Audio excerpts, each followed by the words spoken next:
안녕하세요. 고릴라의 심장과 허파를 드립니다. 여러분은 자녀와 어떤 관계입니까?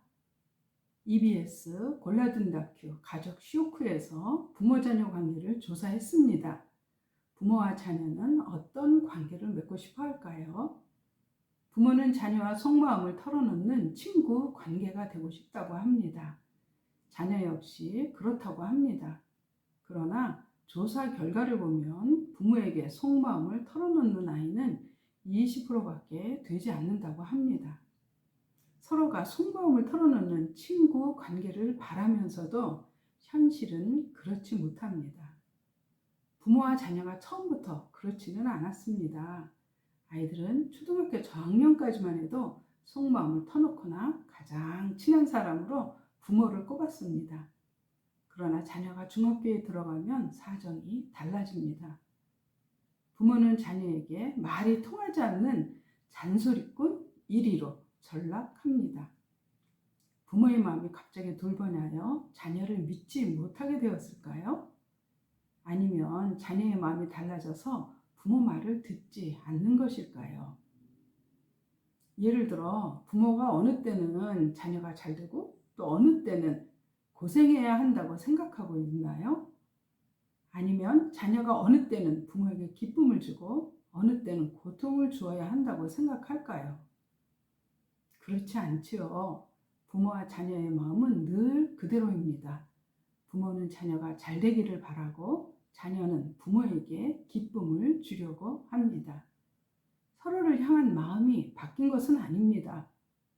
마음을 나타내는 표현 방법이 달라진 것입니다. 부모 마음의 표현 방법이 달라진 이유는 무엇 때문일까요? 자녀가 초등학교에 들어가면 부모는 긴장하게 됩니다. 초등학교는 아이들을 출발선상에 일직선으로 세워놓고 경쟁하게 합니다. 느린 아이, 빠른 아이, 산만한 아이, 순한 아이 등 이들이 가진 심리적 특성은 전혀 고려하지 않지요. 오직 1등만이 살아남는다는 성과 중심적인 인간을 만듭니다. 아이들이 학교라는 트랙에 올라타게 되면 다람쥐 쳇바퀴 돌듯이 앞으로 돌진해야 합니다. 100점, 80점, 50점을 향해서 말입니다. 이를 바라보는 부모의 마음은 초조해집니다. 우리 아이가 이 다음에 100점, 80점, 50점 인생을 살게 될까봐 불안해지지요. 불안감이 부모의 마음을 바꾼 것입니다. 그동안 1순위를 차지하던 몸과 마음의 건강이 후순위로 밀려나고 성적은 최우선 순위에 놓게 됩니다. 우리 아이가 100점 인생, 80점 인생이 되도록 말입니다. 부모가 성적에 최우선 순위를 두는 데는 그만한 이유가 있습니다. 세상은 동물나라로 살아남기 위해서 경쟁해야 합니다. 문을 열고 한 발자국만 나가도 치열한 생존 경쟁이 벌어지고 있습니다. 이를 경험한 부모는 학교 성적으로 자녀의 미래를 측정합니다. 더욱이 자신이 생존 경쟁에서 어려움을 겪었다면 자녀의 미래는 더욱 암담해집니다. 사랑하는 자녀가 자신과 같이 고통당하는 모습을 차마 볼 수 없는 것입니다.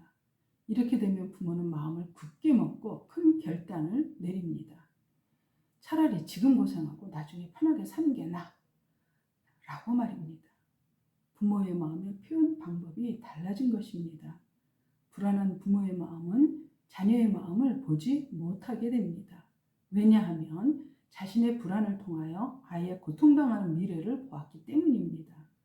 어떤 방법이든 이 일만은 꼭 막아야 하지 않겠습니까? 그러면 이 감정은 누구의 것입니까? 심리학자들은 말하길 부모가 바라본 미래의 자녀 모습은 사실 자녀가 아니고 부모 자신이라고 합니다.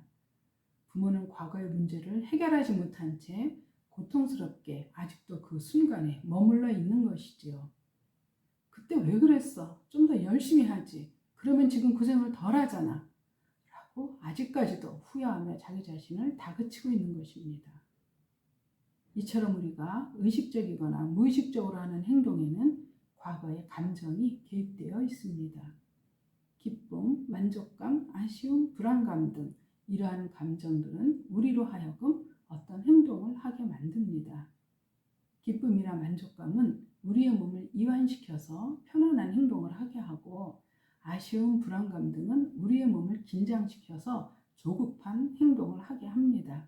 즉, 감정은 편안하거나 조급한 행동을 하도록 하는 행동 신호입니다. 불안, 두려움, 걱정 등 부정적인 감정은 현재의 삶에 문제가 발생하고 있으니 이 문제를 해결하라는 신호이지요. 또한 기쁨, 편안함, 즐거움 등 긍정적인 감정은 현재의 삶에 문제가 없다는 신호입니다. 지금 여러분은 어떤 감정을 느끼고 있나요? 여러분이 느끼는 감정은 삶에 문제가 있는지 없는지를 진단하는 청진기입니다. 그렇다면 감정은 우리에게 어떤 신호를 보내고 있을까요? 감정을 나타내는 상황은 사람마다 다릅니다. 이해를 돕기 위하여 다운제는 심리학에서 제공하는 프리스 심리기질로 설명합니다. 프리스 심리기질은 크게 4가지 유형으로 나누는데, P는 passionate, 열정적인 사람으로 열정형이라고 말하고, R은 realistic, 현실적인 사람으로 현실형이라고 말합니다. I는 informative, 정보적인 사람으로 정보형을 말하고, S는 sentimental, 정서적인 사람으로 정서형이라고 말합니다. 열정형 P는 내 뜻대로 하는 유형이고, 현실형 R은 늘 하던 대로 하는 유형입니다. 정보형 I는 아는 대로 하는 유형이고, 정서형 S는 느낌대로 하는 유형입니다. 이에 대한 자세한 정보는 네 맘대로 해도 괜찮아 137페이지를 참고해 주시기 바랍니다. 성취감이라는 살맛을 느끼는 상황은 유형마다 다릅니다. 예를 들어 열정형은 내 뜻대로 열정적으로 일할 때 살맛이 나고, 현실형은 하던 대로 하면서 안정감이 느껴질 때 살맛이 납니다. 정보형은 아는 대로 말하면서 소통이 잘 될 때 살맛이 나고, 정서형은 느낌대로 행동해도 편안한 관계가 유지될 때 살맛이 납니다. 반대로 좌절감을 느끼는 상황도 각각 다릅니다. 열정형은 자기 뜻대로 하지 못할 때 무시당한다고 화를 내고, 현실형은 하던 대로 했는데도 환경이 안정적이지 못할 때 불안하여 혼돈을 느낍니다. 정보형은 아는 대로 말했는데 이해받지 못하고 부정당할 때 불안을 느끼고, 정서형은 느낌대로 행동했는데 관계에 갈등이 일어나면 수치심을 느끼게 됩니다. 여러분은 어느 때 살맛이 나고 어느 때 좌절감을 느끼게 되나요? 감정의 신호를 어떻게 알아차릴 수 있을까요? 감정과 친해지십시오. 감정은 행동 신호로 이를 인식하고 받아들이면 감정 안에 감추어진 문제가 보입니다. 우리는 오감으로 문제를 인식합니다. 그런데 감정은 오감으로 문제를 인식하기 이전에 문제가 발생하고 있어요 라고 미리 알려주는 예방 신호입니다. 그러니 감정은 고마운 존재이지요. 부정적인 감정이 들면 기분은 나쁘지만 피하지 말고 그 감정에게 감사하다고 인사하십시오. 그래.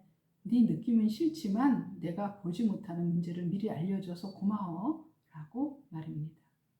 그리고 내 주변을 천천히 살펴보시기 바랍니다. 분명히 문제가 감정 속에 숨어서 또아래를 틀고 있는 것을 발견하게 됩니다. 이때의 문제는 초기 단계이기 때문에 여러분이 충분히 해결할 수 있습니다. 그리고 나면 막연하게 느껴졌던 부정적인 감정은 사라지고 편안한 일상으로 돌아가게 됩니다.